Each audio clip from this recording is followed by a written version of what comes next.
అటు ట్రంప్ వచ్చి ఏదైతే వేదిక మనం ఎక్స్ అని పిలుస్తామో అలియాస్ ట్విట్టర్లో అంటాడు, అంత శాంతి ఒప్పందాలు జరిగాయి, ఇంకా పాక్ మీదకి యుద్ధంకి వెళ్ళదు ఇండియా, ఇండియా మీదకి పాక్ యుద్ధానికి రాదు, శాంతి భద్రతలు పెరిగాయని. ఇటు పాకిస్తాన్ మాత్రం ప్రతి రాత్రి మన మీద దాడి చేస్తూనే ఉంది. రాత్రి కూడా జమ్మూ మరియు అమృత్సర్లో హెవీ డ్రోన్స్ మూమెంట్స్ అయితే జరుగుతూనే ఉన్నాయి. ఇన్నిసార్లు జరుగుతున్నా, ఇన్ని అవకాశాలు ఇస్తున్నా కూడా పాకిస్తాన్ మారట్లేదు. దీనిపైన మీ ఒపీనియన్ ఏంటో కామెంట్స్ రూపంలో తెలపండి. నేనైతే వీళ్ళకి ఇన్ని అవకాశాలు ఇచ్చి వేస్ట్ అని అయితే చెప్తాను. మనం ఏదైతే యుద్ధం మొదలుపెట్టామో దాన్ని పూర్తిగా శత్రువులు లేకోకుండా మన మీద యుద్ధం చేయాలంటే భయపడేటట్టు ముగించాలని కోరుకుంటున్నాను. ఏదైతే నరేంద్ర మోడీ మన ఇండియన్ ఆర్మీ కూడా ఇలాంటి అవకాశం కోసమే ఎదురు చూస్తుంది.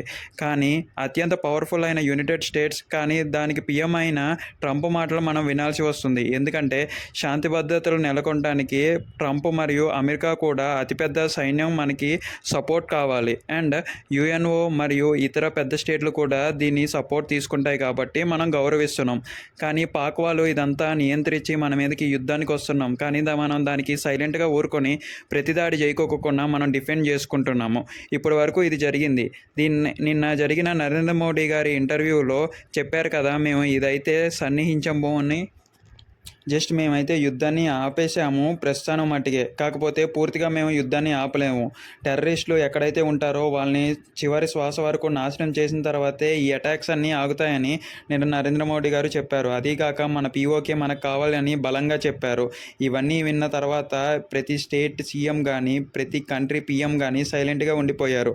టు బీ ఫ్రాంక్, ఎవరికి ఏ ఆప్షన్ లేదు. గట్స్ ఉన్న పీఎం మాట్లాడితే అలాగే ఉంటుందని నాకు ఫస్ట్ టైం అనిపించింది.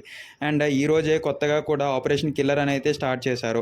ఏదైతే నక్సలైట్లు మన మీద ఉండి ప్లాన్ చేద్దామని రెడీగా ఉన్నా కూడా మన రా ఏజెన్సీ మరియు అండర్ కాప్ ఆర్మీ వాళ్ళని రెడీగా ధ్వంసం చేయడానికి సిద్ధమవుతుంది. ఇప్పటికే 3 టార్గెట్లు ఫిక్స్ అయినట్లు తెలుస్తుంది. మన SL-400 మరియు బ్రహ్మోస్ ఇలాంటి మిసైల్స్ అన్నీ సిద్ధం చేస్తున్నారు మరింత బల్క్గా. చూడాల్సి ఉంది, మన ఇండియా యుద్ధానికి సిద్ధంగా ఉందని అయితే తెలుస్తుంది. టు బీ ఫ్రాంక్, ఏదొచ్చినా కూడా ఎదుర్కోవడానికి సిద్ధంగా ఉన్న అయితే తెలుస్తుంది. నిన్న మార్నింగ్ చేసిన నరేంద్ర మోడీ ట్వీట్ గుర్తుంది కదా, ఎవరు ఇండియా పాకిస్తాన్ మధ్యన మీడియేట్ చేయవసరం లేదు, చేయాల్సి వస్తే టెర్రరిస్టులని మొత్తం అంతమయ్యాకే చేయాలన్నారు కదా, దాన్ని సీరియస్గా తీసుకున్నట్టు మనకైతే తెలుస్తుంది. టు బీ ఫ్రాంక్, మనకైతే ఏం అర్థం కావట్లేదులే, కానీ బోర్డర్లో ఇంకేదో మన ఆర్మీ స్ట్రాంగ్గా ట్రై చేస్తుందని అయితే తెలుస్తుంది. అదీగాక మన ఇండియా వాళ్ళు ఇప్పుడు టర్కీ టూరిజంని కానీ టర్కీ ప్రోడక్ట్స్ కానీ మొత్తానికి బైకాట్ చేశారు.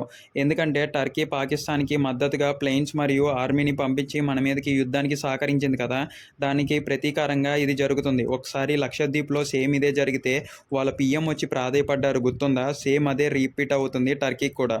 అప్పుడు భూకంపాలు వచ్చినప్పుడు మనమే మొదటగా వెళ్ళి సాయం చేశాము. ఈ సాయాన్ని కూడా గుర్తుపెట్టుకోకుండా టర్కీ ఇలాంటి చర్యకు పాల్పడ్డది. దీని మీద మీ ఒపీనియన్ ఏంటో కింద కామెంట్స్ రూపంలో తెలిపి సబ్స్క్రైబ్ చేసుకోవడం మాత్రం మర్చిపోకండి. మన ఛానల్ని చాలామంది చూస్తున్నారు కానీ సబ్స్క్రైబ్ చేసుకోవట్లేదు. సబ్స్క్రైబ్ చేసుకుని మిగతా వీడియోలు కూడా చూసుకోండి. కింద ఉన్న టెలిగ్రామ్ ఛానల్లో మీరు జాయిన్ అయితే అమెజాన్, ఫ్లిప్కార్ట్, మింత్రా నుంచి వచ్చే ప్రతి డీల్లో మీకైతే ఆఫర్స్ ఉంటాయి.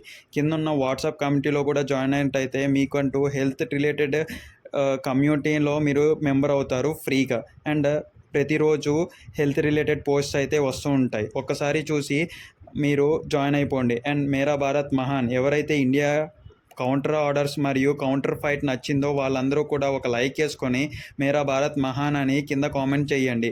అండ్ నరేంద్ర మోడీ గారి పాలన మీకు ఎంతవరకు నచ్చింది, లైక్ ఏమన్నా డిఫాల్ట్స్ ఉన్నాయా, ఇలాగే కొనసాగాలా అని కూడా చెప్పండి.